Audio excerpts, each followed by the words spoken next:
Good evening. Thank you very much, Tony. That was a nice introduction. Can I remind you of my book? Unfortunately, I don't have any copies for sale. They all went last time, but you can buy copies from Folly Books or also on Amazon. Right, let's start Secret Underground London or Underground London. This is part 4. This will definitely be the last part. I've got 200 slides lined up for you tonight. I don't know if we're going to get through them all, but we'll try and get through them. Now I'll start in the same way as I always start. What is London? Well, as far as I'm concerned, it's camera off, please, Nick. Pardon? Camera off. Right.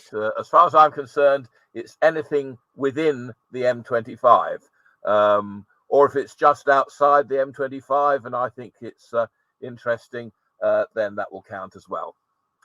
Right. The first one we're going to look at is outside the M25. It's the DEEPDENE Hotel. It was occupied by the HQ staff of the Southern Railway during World War II. It's in the hill immediately behind the house. There was an underground control centre constructed by expanding a small series of natural caves. And there's a plan of the control centre.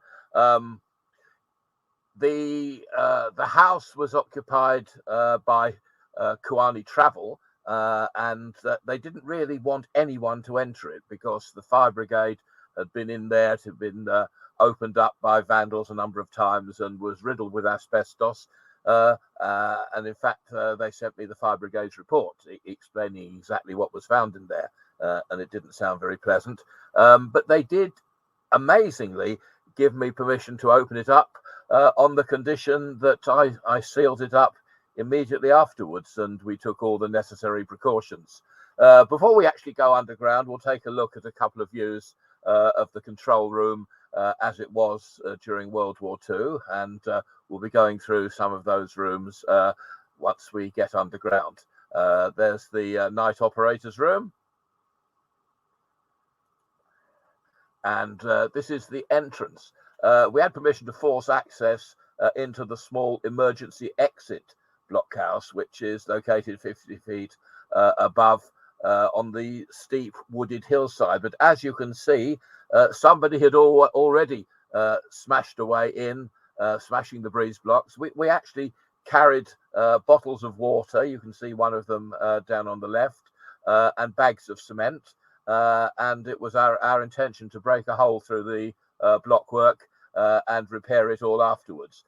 So it was quite a hard climb with water and cement and bricks. We took some bricks up as well.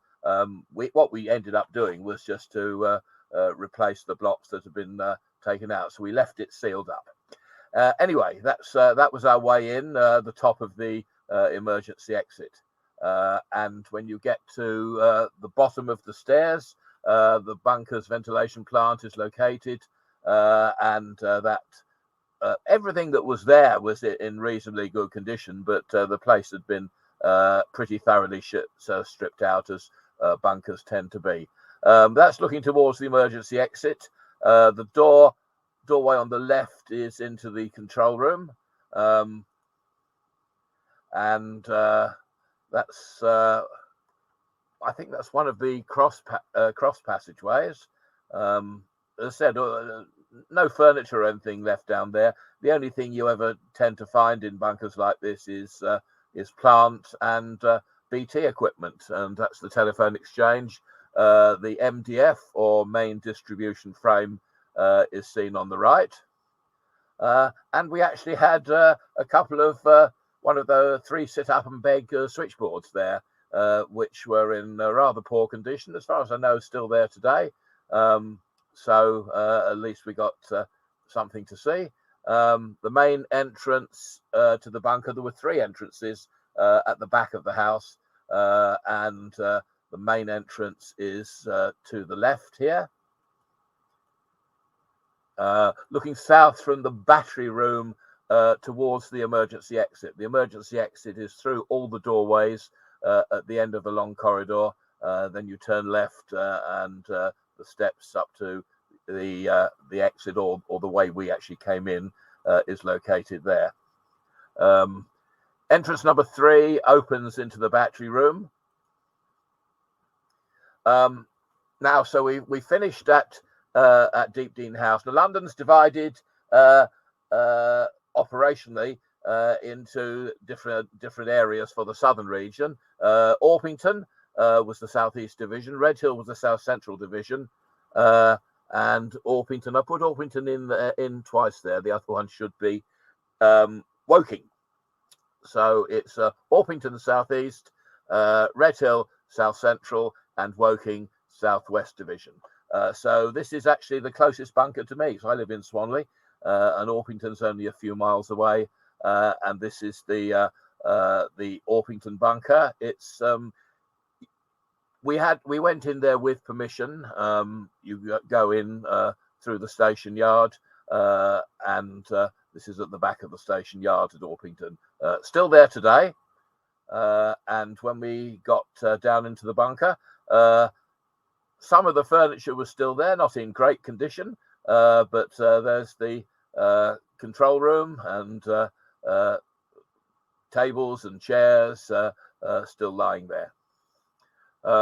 2 views of the plant room. As I said, plant is often one of the things you still find in place in bunkers, so it's something we always are pleased to see. Blast doors at the rear of the bunker, with a rifle rack against the wall. You'll notice there would have been guards there, and they would have been armed guards, and there's a rack for their rifles on the wall. We've seen that in a number of bunkers. This is the Redhill bunker. It's located immediately south of the old goods shed at the back of the station car park. Comprises just three rooms, and it's basically all on the surface, or perhaps semi-sunken. As far as I know, this one's still there. You can just about see it from a passing train. And there's a rectangular mound covering the bunker with a single-story brick building now housing the AMEC estate manager's office. And I think we go inside it now. There's basically 3 rooms in the plant room. The 3 rooms had been used by AMEC, so they've all stripped of anything and contain a little modern furniture. This is the control room. The plant room. The plant room was slightly lower than the other rooms and was flooded with about a foot of water. But the rest of the bunker, which is the part that was being used, was completely dry. Right, the Woking bunker is at the end of the station car park. We've tried, or I think Keith Ward tried, and I've tried to get access to this one, but nobody wanted to know. But people have been in, and again, it's probably the best preserved of the 3 London divisional control centres, with a lot of furniture still in place, and a lot of equipment still in place as well. There's the control room, remaining in, well, I'm not going to say good condition, but there's actually quite a lot there. I showed you this slide from the Woking control room, and I haven't got a clue what this might be. Anyone know? Entrance airlock, said remarkably good condition, this one. So we'll go somewhere totally different now. We've looked at the railway bunkers, so let's have a look at DENEHOLES. Now, a DENEHOLE is an underground structure consisting of a number of small chalk chambers entered by a vertical shaft. The chalk uplands of Kent once contained many hundreds, if not thousands, of DENEHOLES of various types. What they are, they're just simply local and very small chalk mines. So if you look at the plan on the right, we have an entrance shaft, and then we have a series of rooms excavated from the bottom of the shaft, but not too far, not going too far, so it's very easy to drag the chalk to buckets or kibbles at the bottom of the shaft and haul it up. Once it gets too far to haul it, then they dig another one next door. So there were literally hundreds of these in Kent and Essex, and a few are still accessible, like this one at Darenth Wood in Kent. And that's what you see at the surface. It's actually quite rare to go through a wood and find a hole. Most of them have been grilled or covered over. But as far as I know, this is still exactly as you see it. You're walking through this wood, and there is a hole, and you just drop straight into the DENEHOLE. In this case, it's only about 20 feet deep, but some of them can be 80 feet deep. So quite a serious accident could be had. There's looking along two of the chambers at Darenth Wood. Note the fire-blackened walls and the timber debris at the base of the shaft. To be honest, this is the only DENEHOLE I've ever been into, and it's only about 7 or 8 miles from where I live. Again, looking along one of the chambers, quite a lot of soot on the walls. I think there have been local children have set fires down here. Right, so let's move away from mines and take a look at something that's always interested me, the London group controls. During World War II, Greater London was divided into 5 sectors for civil defence purposes. With the re-emergence of civil defence in the early 50s, 4 of the sectors were provided with war rooms, originally known as sub-regional commissioners' offices. These 4 London group controls were north at Mill Hill, northeast Wanstead, southeast Chislehurst, and southwest at Cheam. In 1966, the southeast group control at Chislehurst was replaced by a new bunker incorporated into a newly built block of flats in SE19 known as Pear Tree House. During the 80s, the former Ealing Borough Control at Southall was nominally designated as Northwest Control, but it was never actually used, although it was fitted out, as we will see. Bunkers were never intended to be secret. Here's the Chislehurst one, which is clearly marked on large-scale OS mapping. And the Mill Hill group control, you'll find that on a 1961 OS map. They're quite obvious, but obviously they're not named. So if you see it on the map, you're not actually going to know what it is. I lived in Cheam, so this was my local one, and I missed the opportunity to visit when there was an open day there in the 1980s. All 4 of the group controls were identical, with a single level version of the regional war room, of which 13 were built. And this is the one in Churchill Road, Cheam. There's a plan of it. The plan the plan is of Cheam, but the bunkers are all identical. So that was the layout. It was sad that I was really taking no interest in the Cold War when this one was open to the public, and I used to go past it on the bus on the way to school every day. But by the time I took an interest in matters relating to the Cold War, it had been demolished.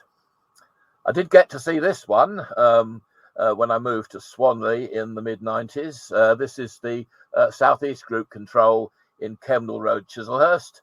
In March 1996, when I saw it, the building had been empty for many years and was a favourite haunt of school children. But when I saw it, that picture was by Steve Fox. When I saw it, this is what it looked like. It had already been sold to a property developer in 1998 with planning permission to convert it into a unique luxury house. And when you see it, it's changed out of all recognition. They cut this massive hole in the roof, and that wouldn't have been an easy job. But that's what it looks like today. from the air. You wouldn't recognise it as being the same building. It's not recognisable at all. Side view of the house, which is called the Glass House. It was put on the market for £3 million, as what it looks like inside. 15 years later, despite a large price reduction, it remained unsold. Another attempt to sell the bunker for £3 million was made in May 2015, but it was eventually withdrawn by the agent, and I think it's now been sold. It was unsold when I put this presentation together, but I think it has now been sold. They've wrecked it. What can you say? They've wrecked it. Here's another one they've wrecked. Not quite as bad. This is the North Group control at Partingdale Lane, Mill Hill. Now, when I first went to this one, it was unused, but remained in pretty good condition. That's the control and coordination room in the centre of the bunker, with windows into the rooms on two sides, so that people in those offices could actually look into the control room. Still retained some of its furniture. That's the tape relay room. No actual equipment apart from the plant room, which we'll probably come to in a minute. But a lot of the furniture was still there, and it remained in surprisingly good condition. The kitchen still in original condition, not been used since 1958.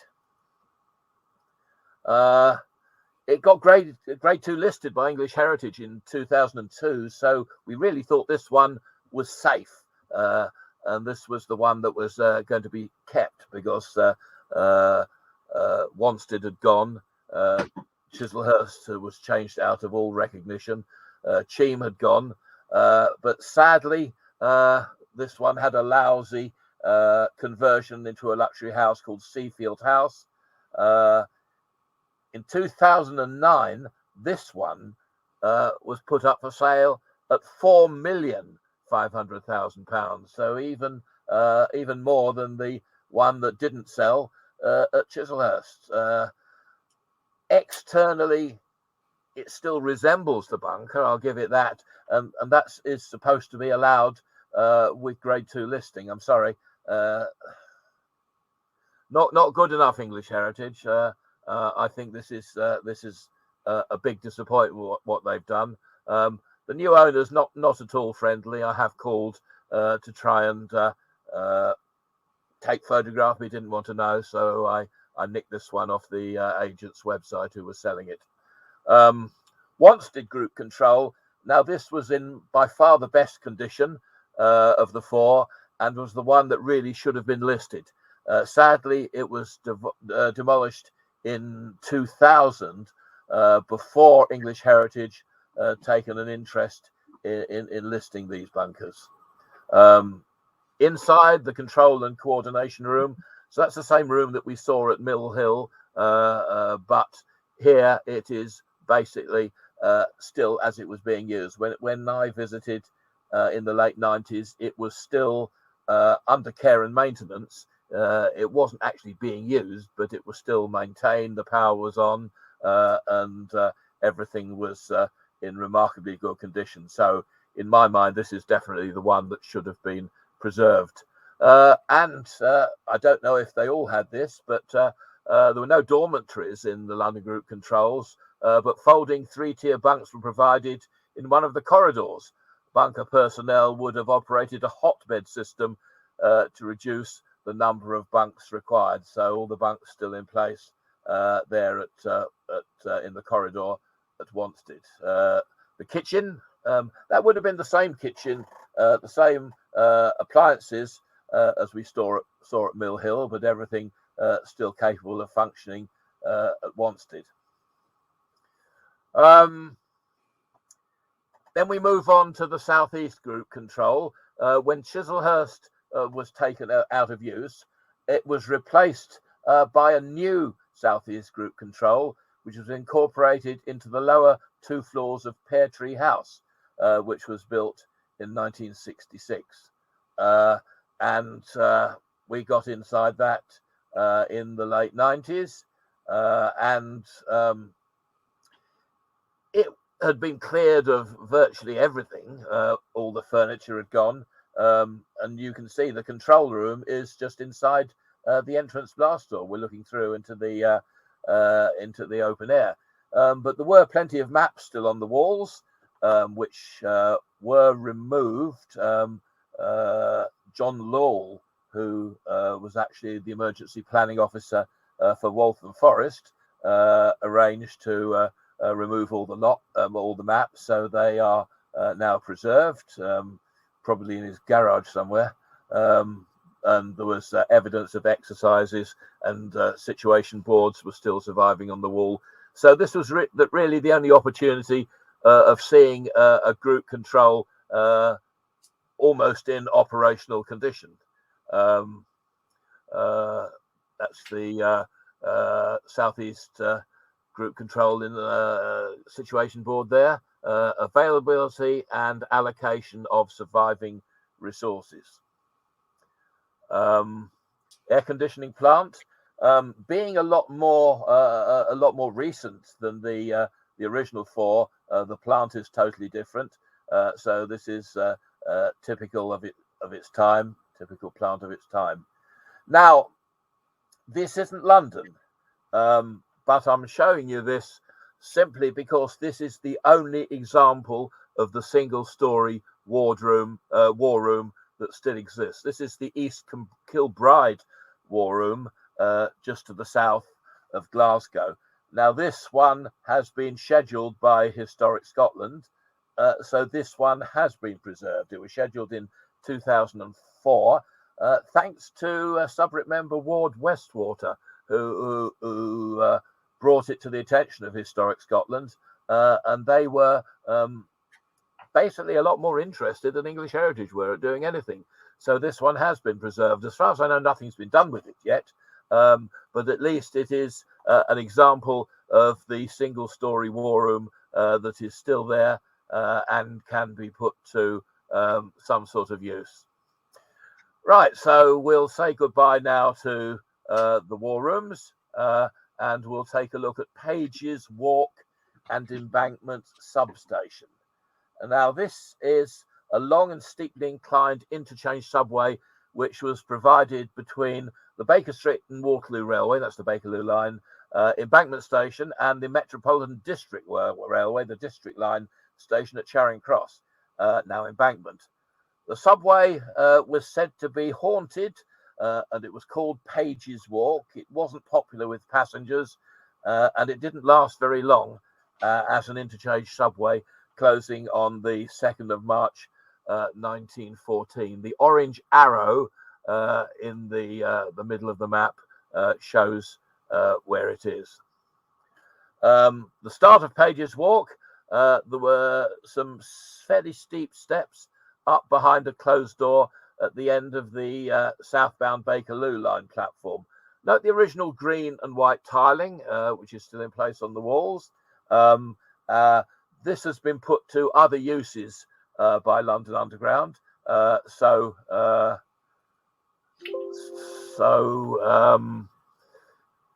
they don't allow, or they don't like people going in.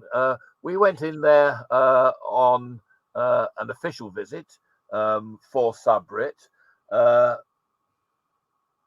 and I took quite a lot of pictures, but I was quite keen to go back, so I had a word with the station supervisor, and he said, yes, by all means, come back.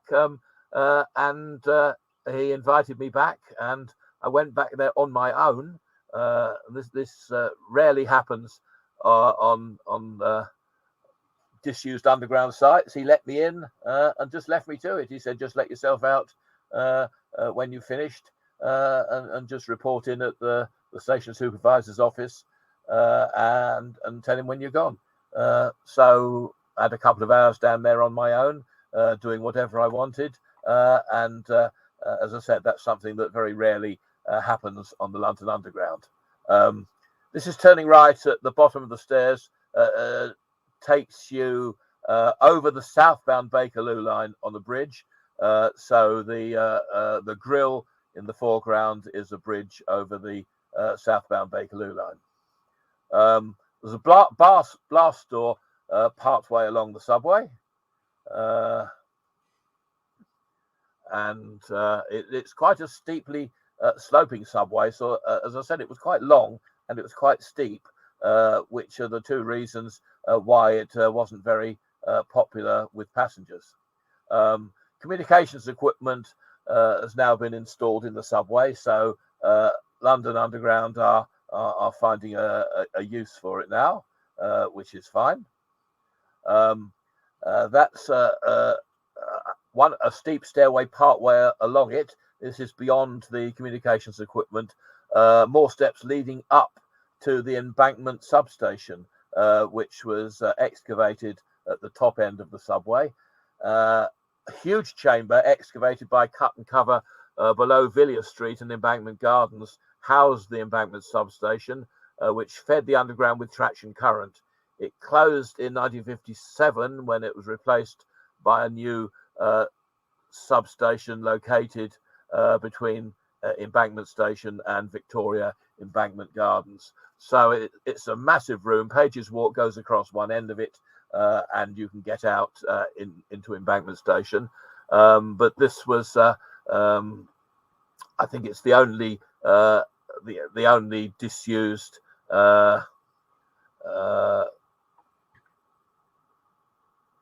substation on the underground that I've managed to get into. There are others. It's a massive place.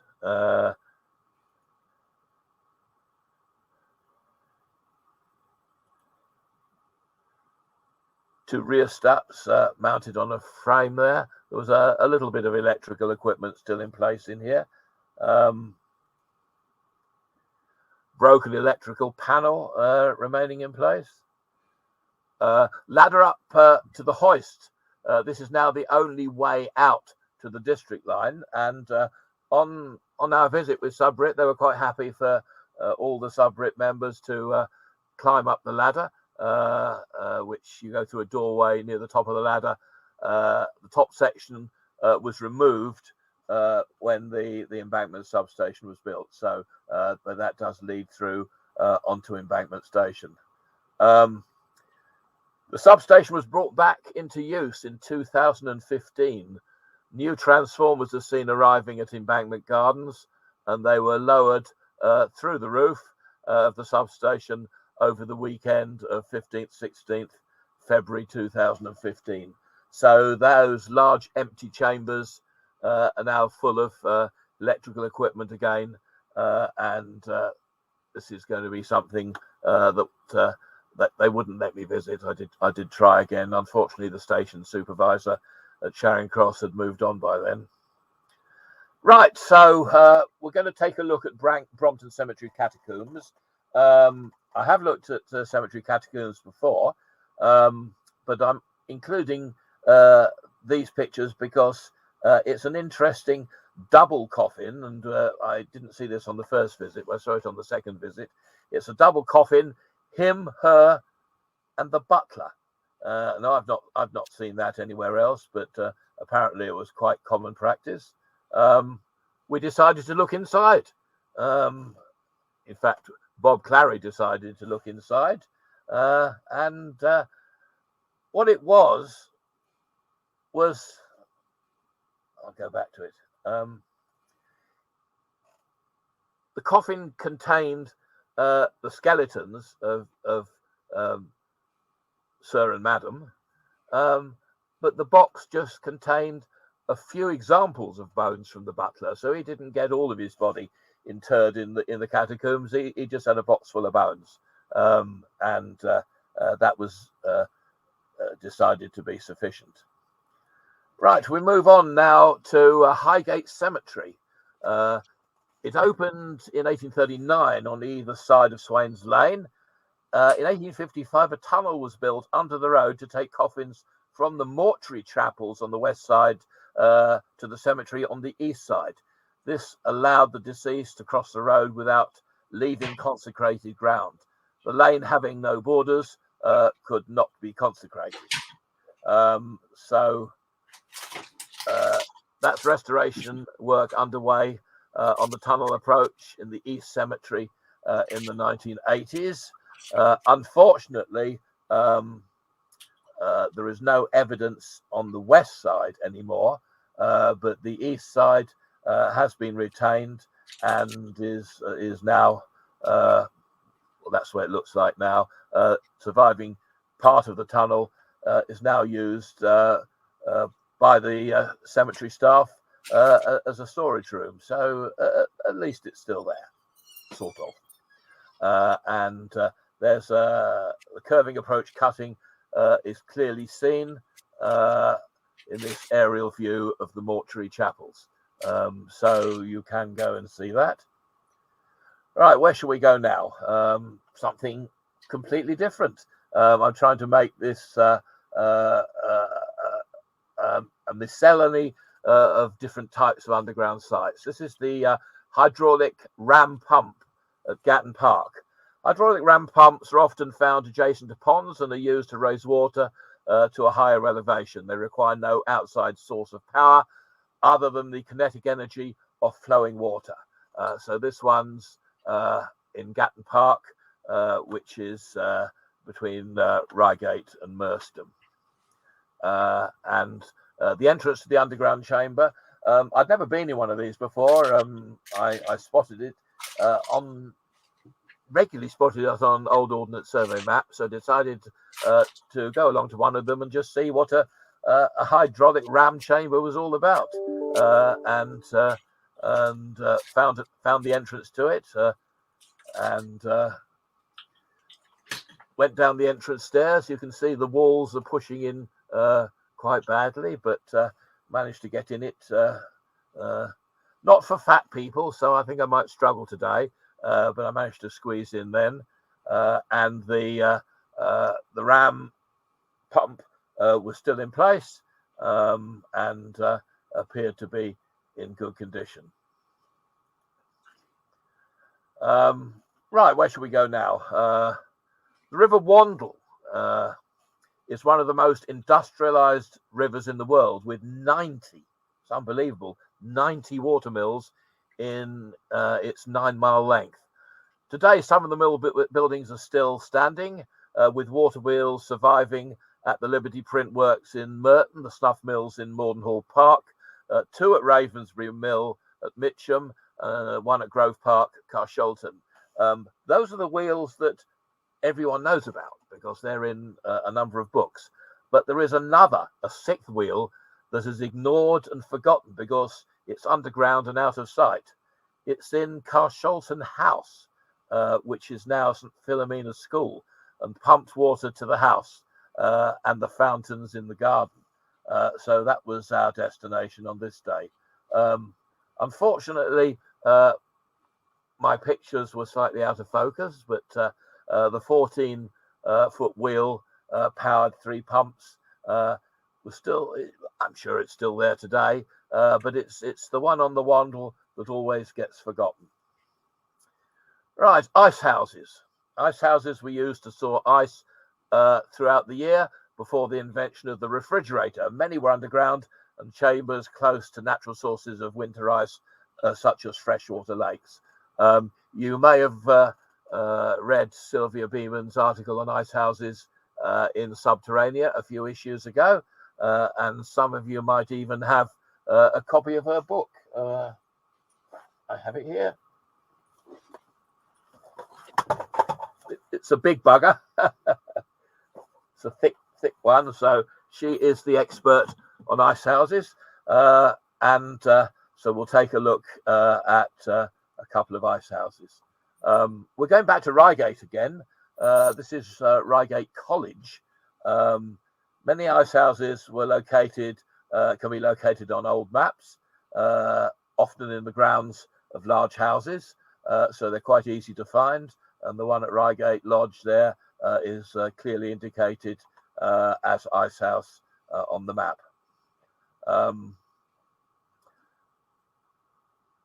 looking into the brick-lined ice chamber from the entrance tunnel. There is my scale there. I'm afraid I don't believe in metric, so my scale they're 4-inch spacing on my scale stick there. So probably a lot of people wouldn't approve of that, but I'm an imperial person.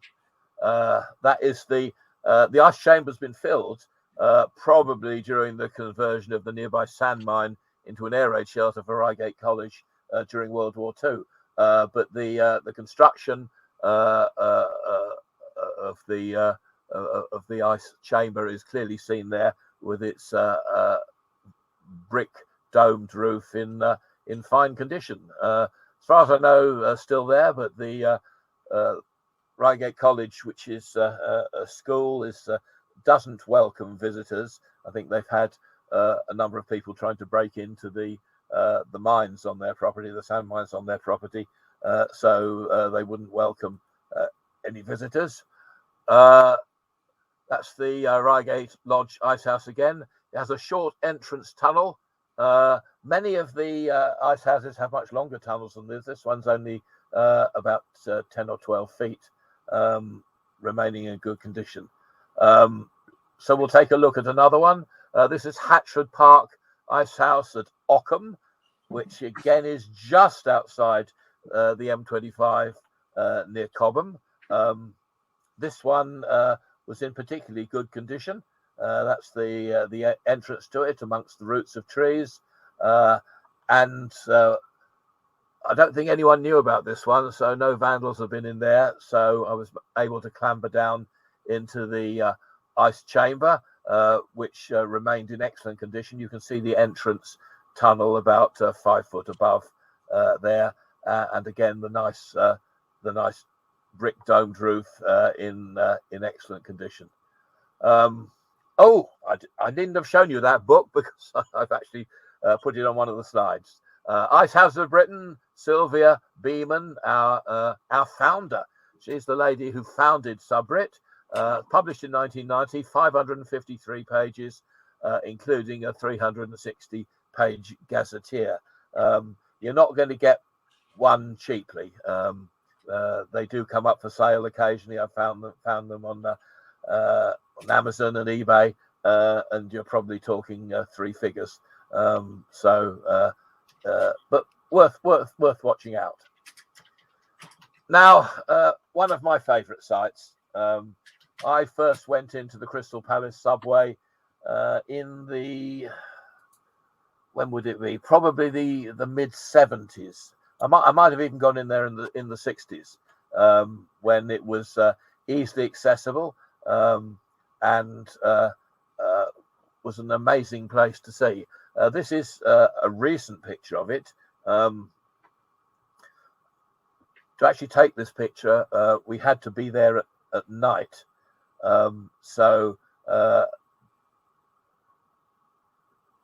It's a combined exposure, through the other side into what is the open air first class circulating area. That was photographed when it was still daylight. Then I closed the shutter, waited for dark to come, and then lit the rest of it with flash, with an open shutter, and then combined the two together. And I was quite pleased with that picture. There's the stairs. That's the first class circulating area. Stairs leading up to Crystal Palace, photographed from just inside the subway in 1936. That's the only photograph I've ever seen with the roof still over the area, which is now open to the elements. It was used as an air raid shelter during the war, and there's the proposed plan for conversion to an air raid shelter. Now we'll have a look at this is an interesting railway tunnel. It was also the Sparta Street shelter at Blackheath. The Greenwich Park Railway was opened as far as Blackheath Hill by the London, Chatham and Dover Railway in 1871. It wasn't well used, closed in 1917 as an economy measure during World War I. It was never reopened and was formally abandoned in 1929. So what we're looking there, that's Blackheath Hill Station, and beyond it, that's not a bridge, that is actually a small tunnel. It's a properly bored tunnel through a short stretch of Blackheath Hill, and in fact you can see it on the plan. I've highlighted the actual tunnel in yellow, so it goes beyond Blackheath Hill itself. So it's about, I don't know, 60 feet, 70 feet in total. With the outbreak of war in 1939, the tunnel was leased to the Heliot Machine Tool Company, who were involved in war work. In June 1940, the tunnel was leased to Greenwich Council by the Southern Railway for use as an air raid shelter. So that the building there is what remained of Blackheath Hill Station.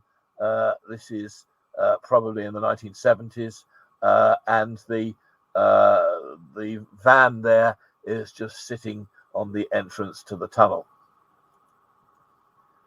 A secondary entrance was put in. There was one entrance where Blackheath Hill Station was, but there was another entrance on the opposite side of the road, which was steps down into the tunnel from Linsell Street.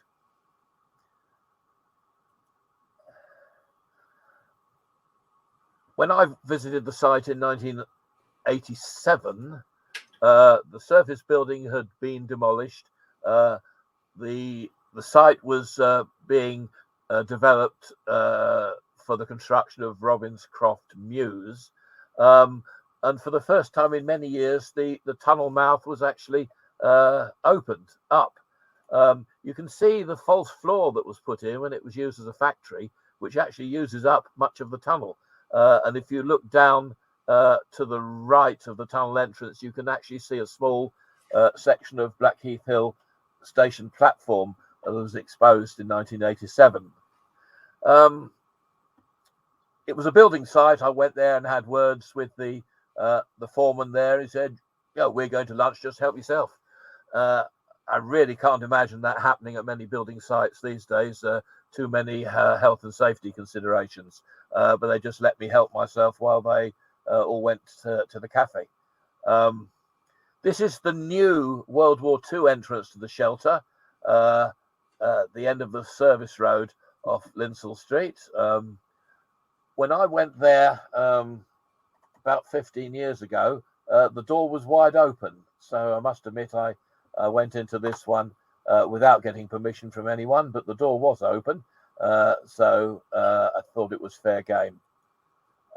And inside, steps led down into the air raid shelter, which was in the railway tunnel. There's the steps looking up towards the entrance.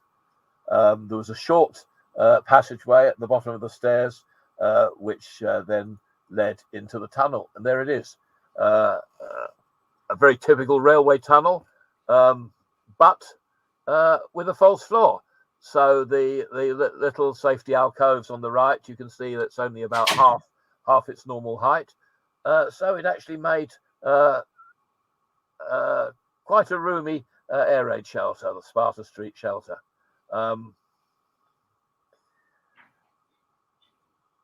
After the line closed, this false floor was put in, but I can see rails. Now, this remains a mystery. The rails are 4 foot 8.5 inches apart, which is standard gauge. But this 4 foot floor is a good 3 feet or 2.5 feet, say, above rail level. So it can't be anything to do with the original rails because it's much too high. So what is anyone doing putting these rails in at standard gauge in this false floor? I haven't got a clue. I'd love to find out more about that. Trench shelters. During the Munich crisis, local authorities dug trenches to provide shelter. After the crisis, the government decided to make these a permanent feature with a standard design of precast concrete trench lining. So here's some typical trench shelters. The Liberty Green shelter in Enfield under construction in 1939, and then a typical trench shelter in London, not sure where. So we're going to take a look at some typical trench shelters. This one's on Woldingham Village Green. Now, we had permission from Tandridge Council to open any shelters that we could find. So if we found a shelter, we had on council property, of course. So if we found a shelter, we had permission to force the lid, open it up, go down, photograph it, and just close it again and inform them. One of these shelters was right by Caterham Police Station, which I thought was a bit dodgy. But this one is beneath a low mound on the east side of the green. I'm not sure if you can really see it that well in this photo. But that's what it was like inside. So it was a very typical trench shelter. All that remains is an electrical transformer and some wiring conduit. And there's a map or a plan. They all look the same. There's a flight of stairs down, a toilet, a right angle bend to give you some blast protection. There would have been benches either side of the wall, and then you've got an emergency exit at the other end. So this is the one at Woldingham Green. This one was built into the roadside grass bank at the front of 77 Stafford Road at Caterham. So that's this one's quite close to Caterham Town Centre near the station. And there's some pictures inside the Stafford Road shelter. I've got no reason to believe that this one isn't still there. I'm not sure if it's still accessible. It was just wide open when I went, so we didn't actually have to force anything open, although we had permission. You'll see on the left, well, on both pictures, you will see my scale stick again. Remember, it's 4 inches spacing on. People rib me about that, Paul Sowen in particular, but I'm just not a metric person. Right, this is the one by the police station at Caterham. So we were a little bit nervous about breaking in, but we had a letter of authority and we had permission. The shelter's under the mound, which is on the left, but the entrance is this side, is to the right of the mound. So you go down entrance stairway along a short corridor, and then you turn right into the shelter. It's in a small recreation ground opposite the police station. No policeman ever came out to ask what we were doing. Somebody must have seen us, but no one seemed worried about it. It was late 1990s, I would think. So we got into that one. We did hunt for. There were a few very likely mounds in the Tandridge area, and we sort of poked around, but we couldn't find any shelters. Right, this is Tandridge Council again, Timber Hill Road. It's the only public shelter found in Tandridge built using ribbed concrete. Electric conduit runs the full length of the shelter along the ceiling. Again, if you look at the plan, same design as all the other shelters. There are probably so many of these that are still around and still to be found or to be accessed. I think we found probably in Tandridge, I think we found 6 or 7. In Caterham-on-the-Hill, there were 3. And this is one of them, Westway Common, Caterham-on-the-Hill, one of 2 shelters actually on the common, and there was another one round the corner in the grounds of a pub. One of the ones at Westway Common had been concreted over, so we didn't manage to get into that one. They put a load of concrete over the hatch, but this one we just took our crowbars along and we managed to force this one open. As I said, they were perfectly happy just to have them left open, so long as we informed them, and then presumably they came and sealed them up at a later date. Now, where are we now? Oh yes, Tandridge, Westway Common again. Surviving poster appears to be the same as one used at many Surrey County Council shelters. This shelter is not gas proof. Bring your own gas mask with you, is what it says. So always nice to see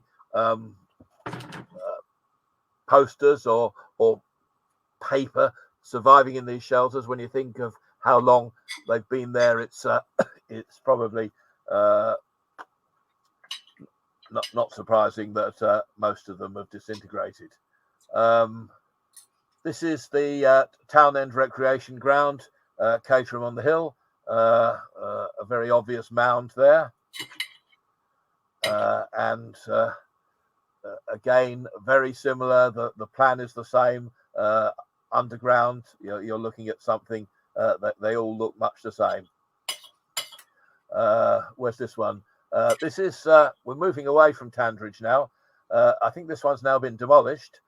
We did have permission from the, I'm not sure how you pronounce this, Aothan Girls' School at Caterham. No, it might still be under Tandridge Council, but the school gave us permission to have a look at their shelter, which was again very typical, much the same as the other shelters. Or is it? No, this one is a completely different profile. So this was a little more interesting. Sunny Hill Park at Hendon. Now, these had been completely sealed, but we did get permission to go into these. And in fact, there were a lot of children volunteered to open them up, and you can see them chiseling away at the concrete that's filled the concrete cap on the emergency emergency escape shaft. They were opened up by a team of archaeologists from UCL in July 2010. And would you believe, in the bushes nearby, there was an old sign, wooden sign, as you can see it top right there, 2 public shelters. That had been just lying in the bushes for years. Nobody had seen it, and that was actually found during the excavation of the shelters. So that was, I think, a lucky find. That's gone to a museum now. There's the excavation to on bottom left to dig open the entrance to one of these shelters. They'd all been mounded over and all been sealed, so there was no obvious way of getting in without forcing a way in. But being that there was permission, that was done. So SUBSTATION sent helpers along to help with the excavation of these shelters. Right, now this is something I'm quite proud of. The REIGATE Sand Cave. Sandstone caves are shallow caves that often form at the base of cliffs carved out by water. The water loosens the natural cement holding the sand particles together.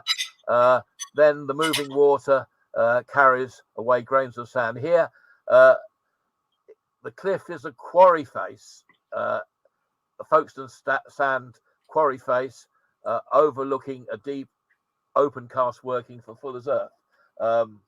One day this cave wasn't there, the next day it was. It really did appear that quickly. And we got a phone call saying, would you like to explore this? And they go just as quickly as they come. So it wasn't really considered that safe to enter. It's a big entrance. You can see people there walking into the entrance. It didn't go that far, but once we got inside, it was certainly something that was worth exploring and mapping.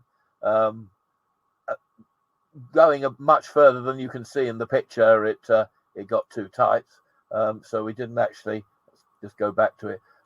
So we didn't actually go much further than you can see in the picture. A week later, the whole thing had collapsed. So, you know, it could easily have collapsed while we were in there, I guess. So a dodgy place to go, but it was good to get the opportunity to see it. Right, so where are we now? Euston Station. We've looked at disused underground stations before, but I didn't cover Euston last time. It was opened by the City and South London Railway on the 12th of May 1907, with the opening of their extension from Moorgate Street. The entrance building was at the junction of Seymour Street, now Eversholt Street, and Doric Way. The building's now gone. This view was taken in 1908.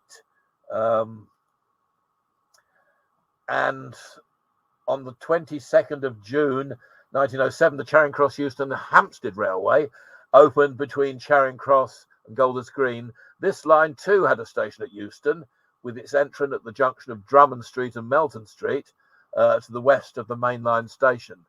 Now this is an early view of the station entrance. This building is still there, but its life is short now, because it's going to be demolished as part of the construction of HS2. This has been opened to the public on, I'm not sure if it was open, I don't think it was open on London Open House, but it's been part of the London Transport's secret London tours. You can't actually, well, you could actually go into this building and go down the steps into the subways below, but we weren't allowed to do that. But we did get to see both sides of it. Right, here's a plan of Euston Station. You can see the two lines, the City and South London Railway down at the bottom, and the Hampstead Railway up top.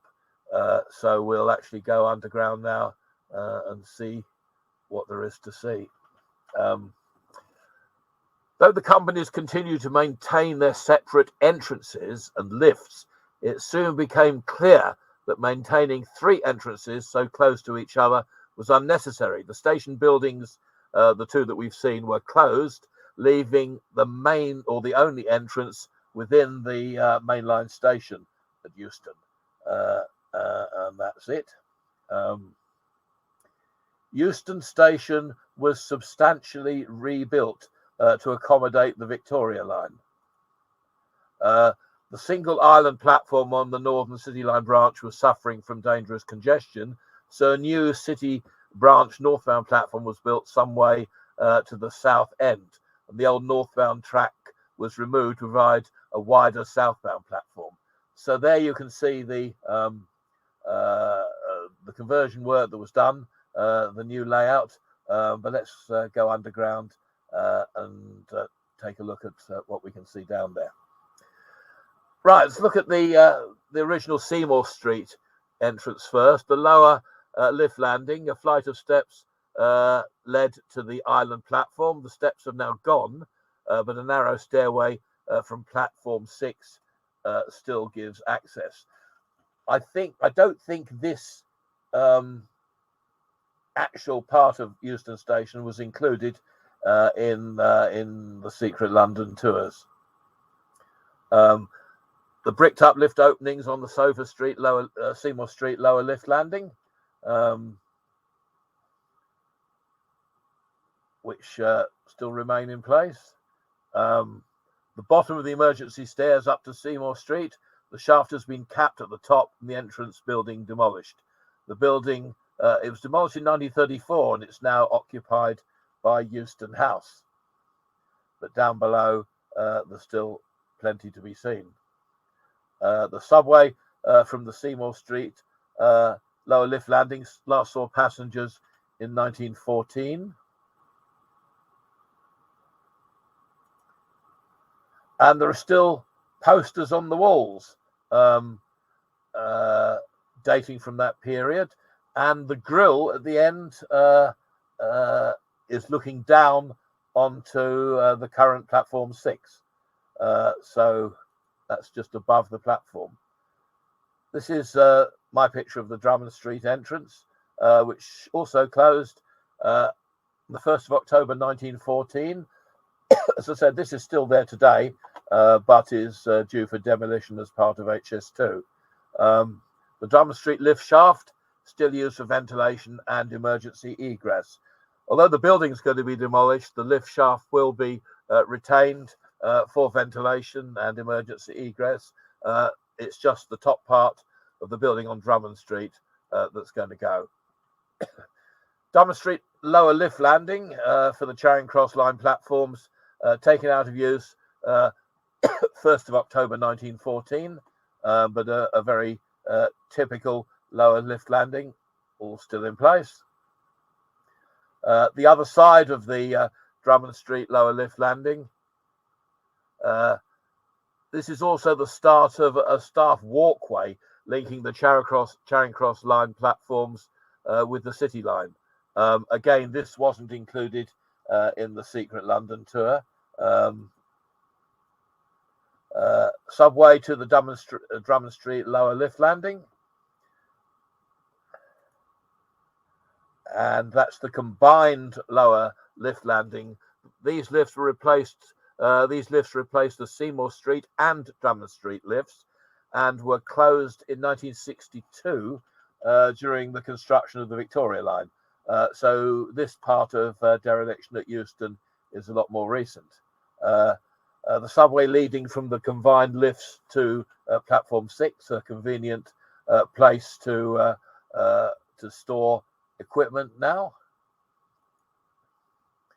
And steps up to platform 1, the northbound Charing Cross line, are now blocked at the top. Posters announcing the closure of the subways during the station reconstruction are still on the walls. In fact, the walls are littered with posters, as we'll probably see in a minute. But something quite unique, a small underground interchange ticket office was provided in the new subway linking the two stations for the convenience of passengers changing between lines.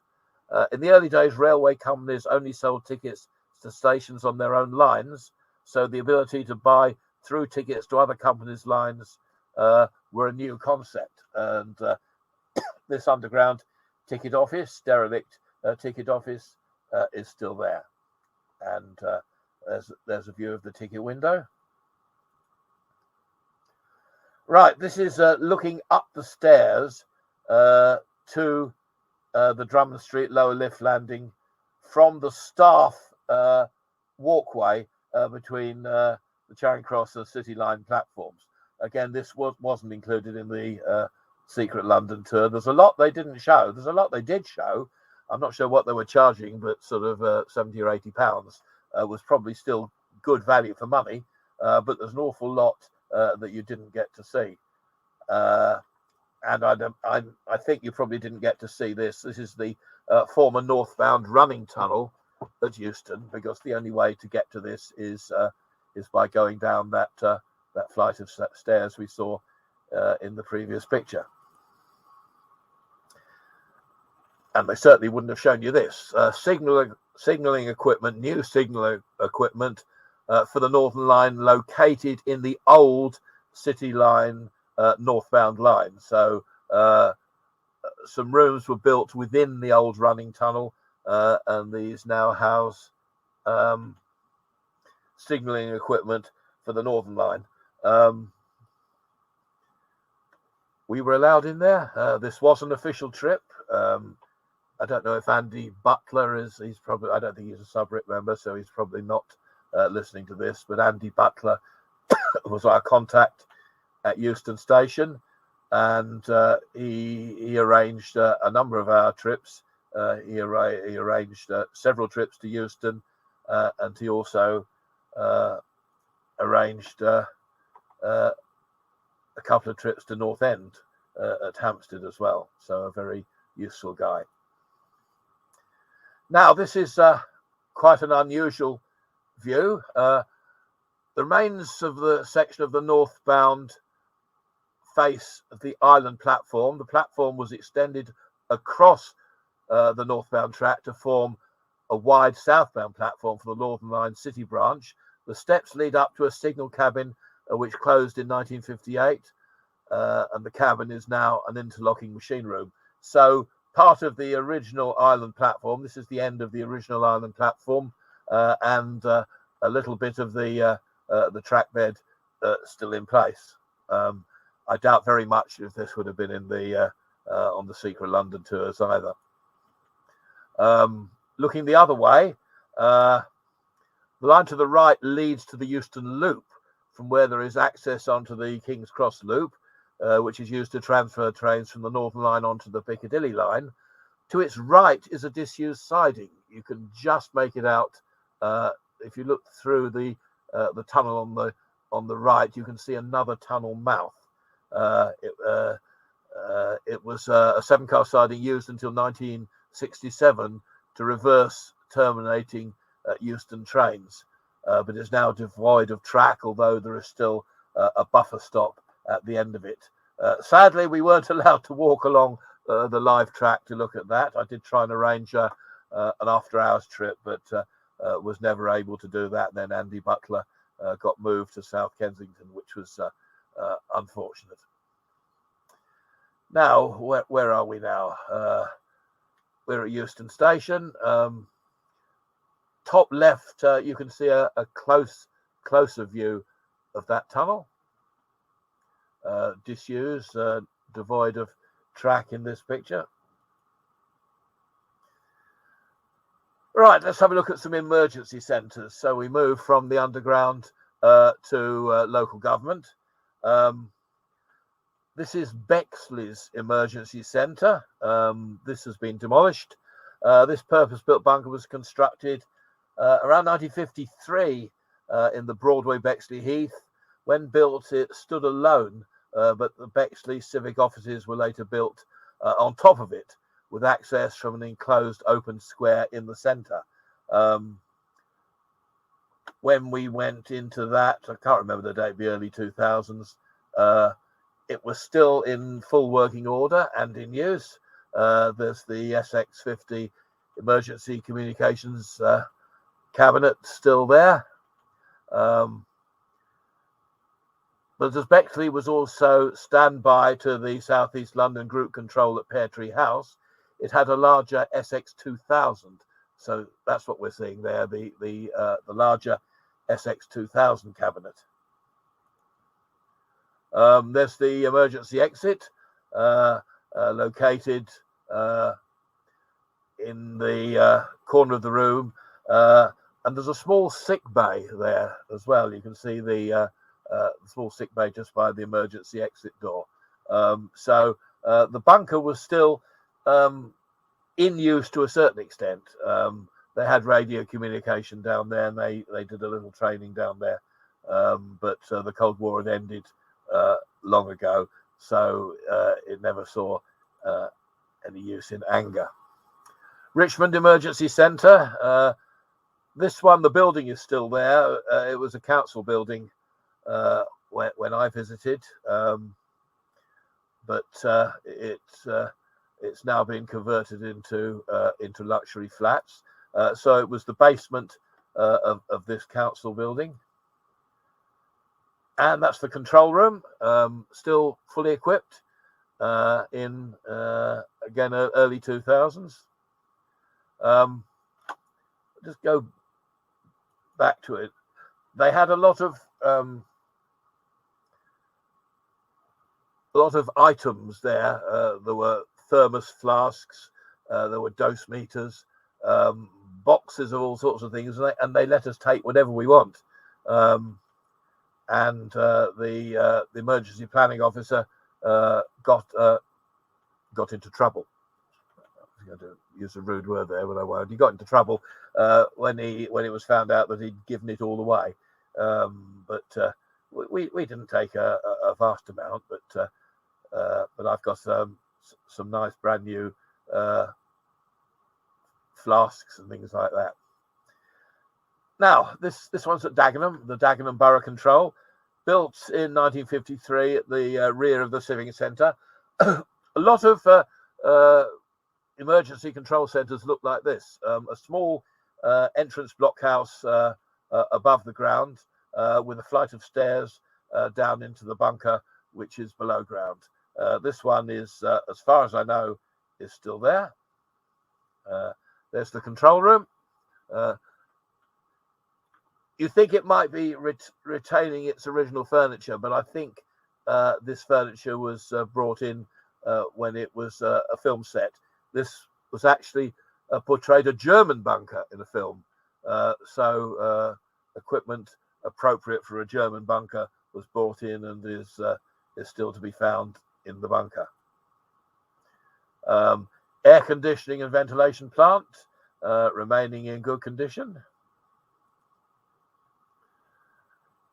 Now this one's an unfortunate one. This is gone. This is now an Asda store. This was the Edmonton Borough Control. It was through an anonymous door adjacent to the main entrance of the Plevna Road Clinic in Edmonton. It was constructed in the basement of the clinic when it was built in 1958. But it's flooded. No, I don't let something like that worry me. 2 feet of putrid water. But I was just glad to be in there. There are so many health and safety issues that have been totally ignored when I've been visiting a lot of these sites in London. If you go in too high and you ask for permission, it's usually turned down on health and safety grounds. But quite often, if you go in at a lower level, then people are quite happy. They knew very well this was flooded. They told us it was flooded. They said, if you want to go down, that's up to you. They, I think they actually gave us the key to this one and said, help yourself, drop the key off when you're finished. So it was me and Keith Ward helped ourselves. Keith rolled his trouser legs up and looked like a plonker. I just waded through it as it was. But it was nice to actually see it before it was demolished. As I said, it was demolished in 2008 to make way for an Asda superstore. This is another flooded one, the 2-level Finsbury Borough Control. This one started its life in World War II, opened in 1940 with access from the basement of the town hall in Rosebery Avenue EC1. The upper floor was used as an air raid shelter for staff in the war, but I think the lower floor was already flooded by then. And in fact, it was flooded to the top of the stairs between the 2 floors when we went there in January 2004. So you can see the flood water coming up to the top of the stairs. But at Finsbury, they were exceedingly helpful.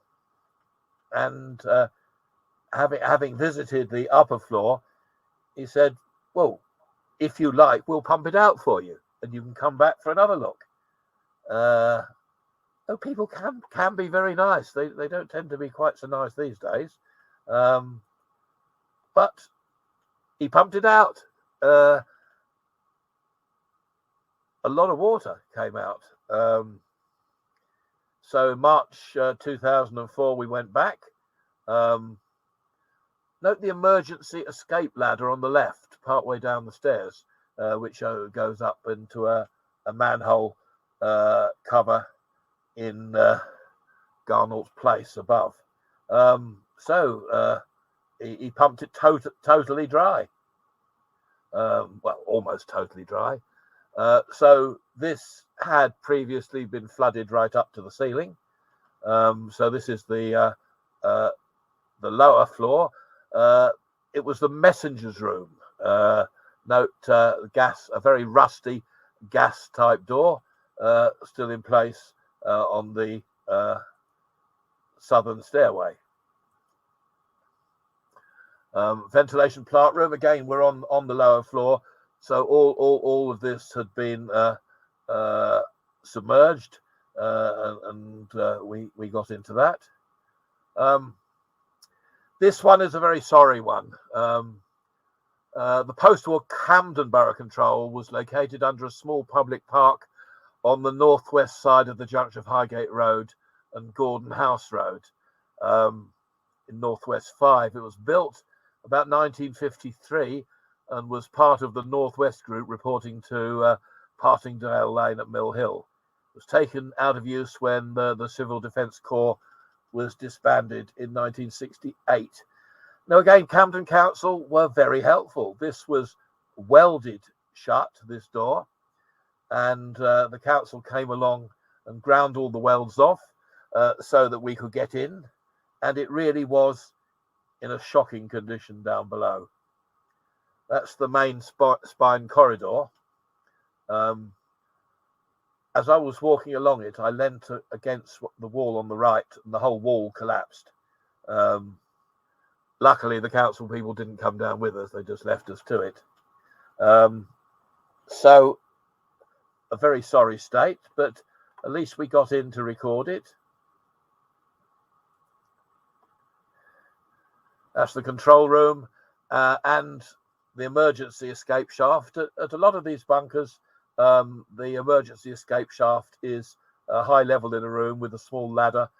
Then a short passageway leads to a shaft up to the surface, and there's a manhole in the surface, which would be another way in. The ventilation plant room, again, there's been a lot of collapsing of walls and furniture in this bunker, so it is in poor condition. It has been entered recently, and I saw some pictures taken a few weeks ago, and it's even in worse condition now. There has been an attempt to open it up to community use, which I'm not sure if I've enclosed a picture of that. We'll get to that in a minute. Standby generator, probably not done more than sort of a couple of 100 hours, but it's been there lying derelict for a long time, so it would be a job to get that going again. This is the campaign to preserve the nuclear bunker, a campaign that didn't actually get very far.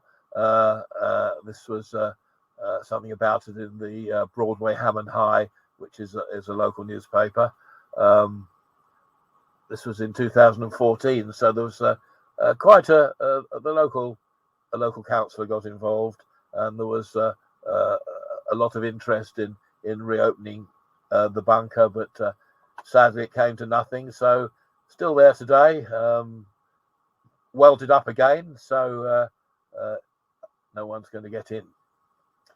Now, this is the Epping Forest District Council Emergency Centre. It was located in the Second World War RAF Sector Operations Centre at Northfield Airfield in Essex. Sadly, this one is also now demolished. A lot of bunkers I've featured in this webinar have now gone, which is a shame. Sudbury has never really we're not a campaigning society. We've never campaigned to preserve sites. What is important is we know everything can't be preserved and probably shouldn't be preserved, but at least everything should be recorded. So there is a record of what was there, and I think that's really all we can ask for. I'm running rapidly out of time, so there's only about 23 slides left, so I'm going to whip through these quite quickly. There's a side view of the building. Control room of Epping. It was partially rebuilt internally in 1986 and continued in service until the mid-1990s. Connection to the emergency communication network was maintained until at least 2000, and the SX50 ECN cabinet was still there, but when we opened the door, it was just a cabinet, nothing, no works inside it. I think that was taken out and preserved before the bunker was demolished. This is what it would have looked like in World War II when it was fully operational as a sector operations centre. This is the restored sector operations centre at RAF Digby. RAF Digby is an active airfield, but it's a museum within an airfield, so they do have public open days, and you can arrange to visit that. So that's what it would have looked like. This is the same room at North Weald when we saw it. So you can see on the right, I think on the right, that yellow door, I think, is a blast door giving access into the plant room. There is the blast door. There's the plant. Very typical filters from the 1980s.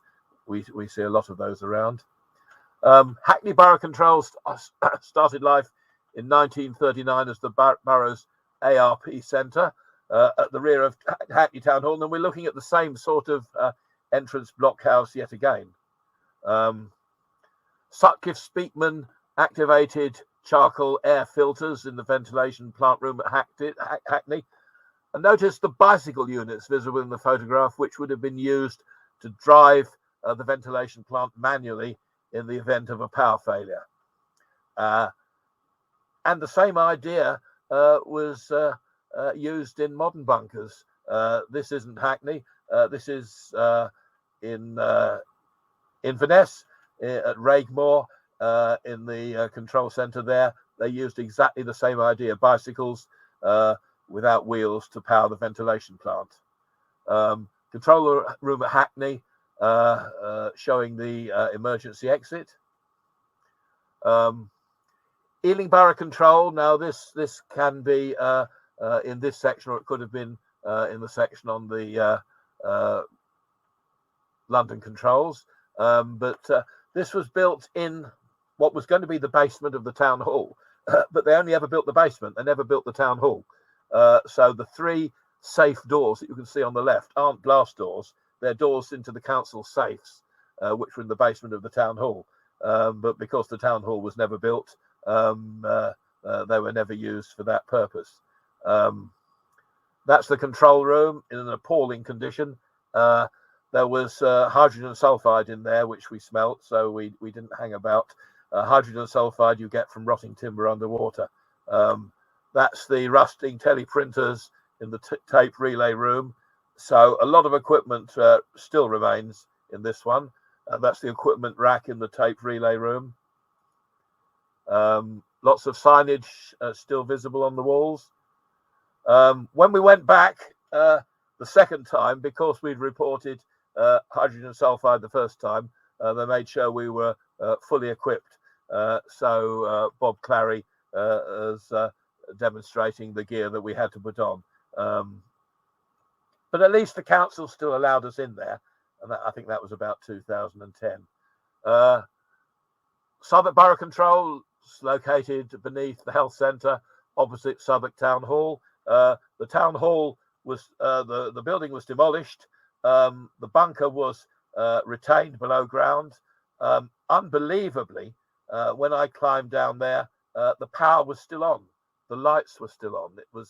It was unbelievable, even though the bunker was flooded. That's the communications room. That's the standby generator.